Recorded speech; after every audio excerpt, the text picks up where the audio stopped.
হে আল্লাহ, তুমি আমাকে কত নিয়ামত দিয়েছো, তুমি আমার রিজিক কমিয়ে দাও। আমি এই নিয়ামতের শুকরিয়া আদায় করে শেষ করতে পারবো না। হে আল্লাহ, আমার প্রতিদিন একটা রুটি ছাড়া জোটে না, তুমি আমার রিজিকের ব্যবস্থা করে দাও।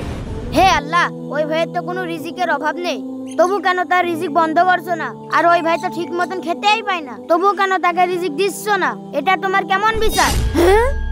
এই ছেলে, ওই ধনী ব্যক্তিকে গিয়ে বলো আল্লাহর শুকরিয়া আদায় করা বন্ধ করে দিতে, আর ওই গরিব ব্যক্তিকে গিয়ে বলো আল্লাহর শুকরিয়া আদায় করতে। তাহলে আল্লাহ তাআলা তার রিজিক বাড়িয়ে দেবে।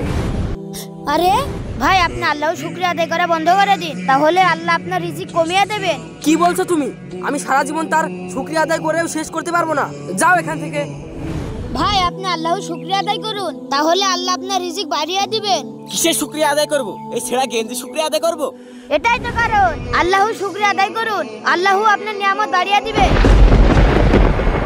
প্রিয় দর্শক, আপনারা আল্লাহর বেশি বেশি শুকরিয়া আদায় করুন।